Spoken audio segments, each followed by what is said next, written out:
Aziz yurtdoshlar, qadrli ota-onalarimiz, motabar bobojonlar va momojonlar, bugun men siz bilan pensiya kartalaringizga oid eng dolzarb va shafqatsiz xavf haqida batafsil gaplashmoqchiman. Diqqat bilan eshiting, chunki gap faqatgina sizning moddiy ahvolingiz, o'nlab yillar davomida to'plagan zaxira mablag'laringiz emas, balki qadr-qimmatingiz, erkinligingiz va davlat tomonidan o'z vaqtida e'tirof etilmagan mehnatingiz haqida bormoqda. Shoshilinch yangilik, azizlarim, Markaziy bank tomonidan hech qayerda e'lon qilinmagan, rasmiy xabarlarda sukunat saqlanayotgan. Ammo amalda minglab keksa avlod vakillarining hayotini xavf ostiga qo'yayotgan 100 tortib raqamli maxfiy direktiva chiqarilgani haqida mishmishlar emas, aniq ma'lumotlar tarqalmoqda.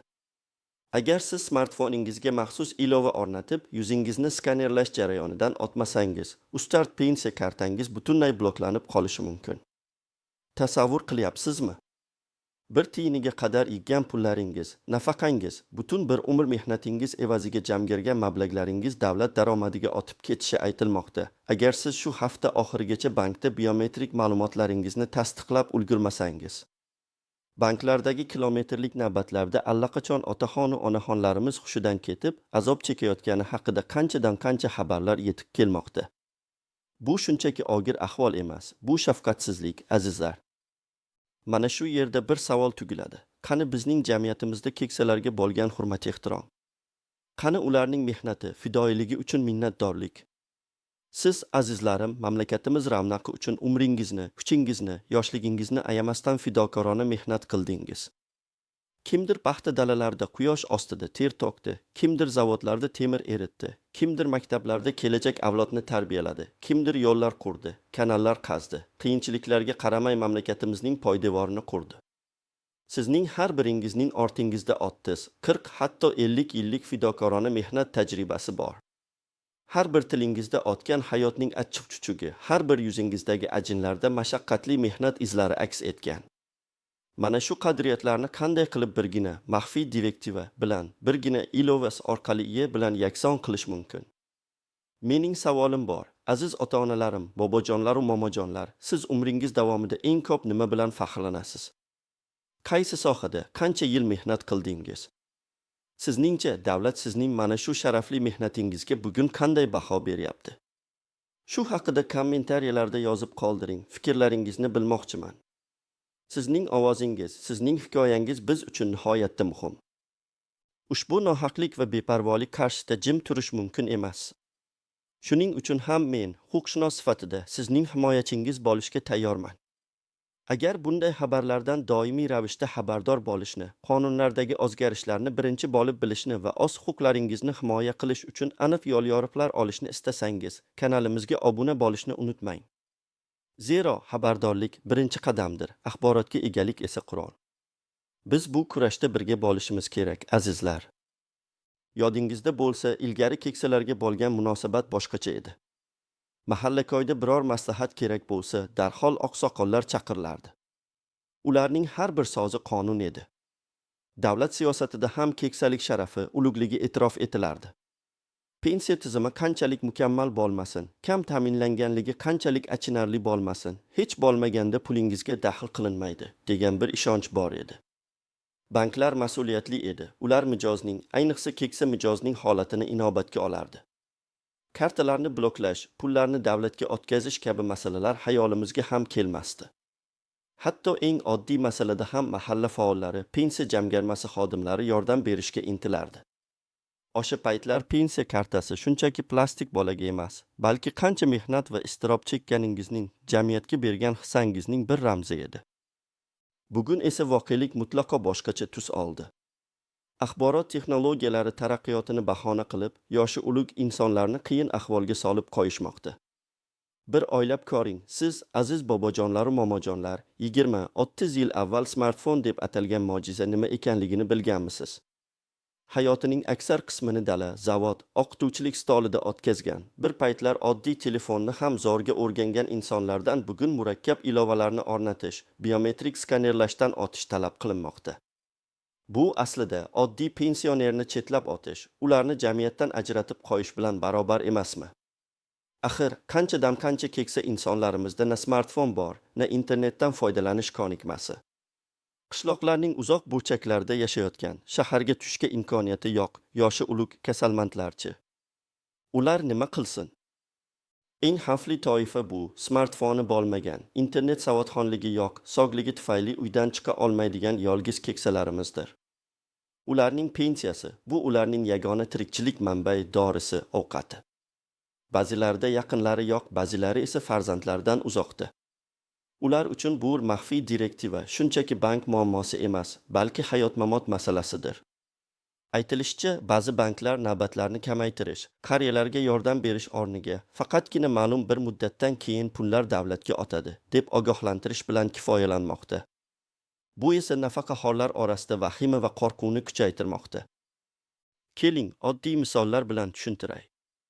Namangan viloyatining uzoq qishloqlaridan birida yashaydigan, 90 yoshni qoralagan Munavvar buvini olaylik. U bir umr paxta dalasida ishlagan, 5 farzandni katta qilgan.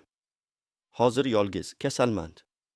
Bolalari chet elda mehnat muhojirligida.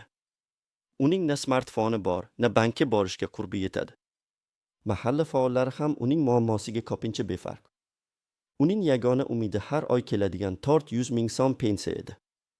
Endi esa mana shu puldan ham ayrilishi mumkin degan xabar uni karomatdan qoldirgan. Uning ko'z yoshlari, tunlari uxlay olmasdan chekayotgan iztiroblari kimga kerak? Yoki Toshkent shahrida yashovchi 82 yoshli Otkir boboni olaylik. U 70-yillarda Toshkentni barpo etishda ishtirok etgan, usta duradgor bo'lgan. Qoli qavarib ketgan, ko'zi xira tortgan. 3 yil avval rafiqasi olamdan o'tganidan keyin yolg'iz qolgan. Uning telefoni oddiy tugmachali model, xolos. U bankka borishga harakat qildi, ammo navbatdagi odamlar orasida qolib, nafas ololmay qoldi. Shifokorlar unga uydan chiqmaslikni tavsiya qilishgan. Endi u o'ylayapti, umrimni shu vatanga bagishladim, oxirgi nafasimni shu shaharga berdim, endi mana shu ahvolmi? Uning qalbida davlatga nisbatan g'azab va hafsalasizlik uyg'onmoqda. Bu boboning so'zlarida adolatsizlikka qarshi norozilik emasmi? Ba'zi toifadagi pensionerlarga esa pensiyalar oshirilishi haqida gapirilmoqda. Biroq bu kichik oshirishlar, agar kartangiz bloklanib, siz yig'gan butun pulingizdan ayrilsangiz, qanday ahamiyatga ega bo'ladi? Bir tomondan pensiyalar oshirilmoqda, deya minnatdorchilik kutishadi. Boshqa tomondan esa shu nafaqalarni olish uchun yuzlab to'siqlar paydo qilishadi. Bu aslida ko'zbo'yamachilikdan boshqa narsa emas. Bu faqatgina qarzi borlarga yoki ma'lum bir imtiyozli toifalarga taalluqli bo'lishi mumkin. Ammo aksariyat oddiy, halol mehnat qilib kun kechirayotgan keksalarimiz yana bir bor hukumat qiyinchiliklari girdobiga tushmoqda. Shu o'rinda men sizdan yana bir iltimos qilmoqchiman. Azizlar, siz ham banklardagi navbatlarda duch kelgan qiyinchiliklaringiz haqida yoki bu biometrik skanerlash muammosi sizning yaqinlaringizga qanday ta'sir qilgani haqida kommentariyalarda yozib qoldiring. Sizning hikoyalaringiz 100 minglab keksalarimizning umumiy muammosini ko'rsatib beradi. Siz yolg'iz emassiz. So'sh, bu vaziyatdan qanday chiqish mumkin? Mana sizga aniq tavsiyalarim 7 muhim qadam. Birinchidan, har qanday holatda ham vahimaga tushmang. Vaziyat qanchalik murakkab bo'lmasin, yechimi bor, ammo zudlik bilan harakat qilish kerak. Ikkinchidan, darhol o'zingiz xizmat ko'rsatadigan bank filialiga murojaat qiling. Telefon orqali yoki imkoni bo'lsa shaxsan borib. Agar o'zingiz borishga imkoniyatingiz bo'lmasa, farzandlaringiz, nabiralaringiz yoki yaqin qo'shnilaringizdan yordam so'rang. Ular sizga hamroh bo'lib, bankda yordam berish kerak. Uchinchidan, bank xodimlari sizga qandaydir bahona bilan yordam berishdan bosh tortsa, ular bilan muloyimlik bilan, ammo qat'iy ravishda gaplashing. Sizning huquqlaringiz bor va bank xodimlari sizga xizmat ko'rsatishga majbur. Agar ular smartfoningiz yo'qligi yoki ilovani o'rnatishga qodir emasligingizni sabab qilib keltirsa, ularga yuzingizni skanerlashni bankning o'zida, ularning qurilmasida bajarishlarini talab qiling. Axir bu ish ularning xizmatiga kiradi. To'rtinchidan, agarda bankda navbatlar uzun bo'lsa va yordam berishdan bosh tortishsa, pensiya jamg'armasiga murojaat qiling. Ularning hududiy bo'limlariga borib yoki ishonch telefonlari orqali muammoingizni bayon qiling. Pensiya jamg'armasi sizning pensiya ta'minotingiz uchun mas'ul. Shuning uchun ular bu muammoni hal qilishda yordam berishlari shart. Beshinchidan, mahallangizdagi oqsoqollar kengashi, mahalla raisi yoki diniy ulamolarga murojaat qiling. Ular ham qariyalarning muammolariga befarq bo'lmasligi kerak. Ayniqsa yolg'iz yashovchi keksalarga yordam tashkil qilishda mahalla katta kuch. Ular sizga bankka borishga yordam berishi yoki bank ma'muriyati bilan bog'lanib, sizning muammoingizni hal qilishga ko'maklashishi mumkin. 6-dan, agar yuqoridagi choralar natija bermasa, huquqshunosga, ya'ni menga yoki boshqa malakali yuristga murojaat qiling. Biz sizning nomingizdan rasmiy xatlar bilan tegishli idoralarga murojaat qilishimiz, sudga da'vo kiritishimiz mumkin. Axir sizning pullaringizni, sizning mehnatingiz natijasini hech kim tortib olishga haqli emas. 7-dan, eng muhimi, yakka holda emas, birgalikda harakat qiling. Bank yonida navbatda turgan boshqa pensionerlar bilan birlashing. Agar birgalikda norozilik bildirsangiz, bank ma'muriyati sizning ovozingizga e'tibor berishga majbur bo'ladi. Jamoaviy murojaatlar har doim yakka tartibdagi murojaatlardan ko'ra kuchliroq bo'ladi. Mana shunday azizlar, men sizga bugun pensiya kartalari bilan bog'liq xavfni, uni keltirib chiqarayotgan sabablarni va undan chiqish yo'llarini tushuntirishga harakat qildim.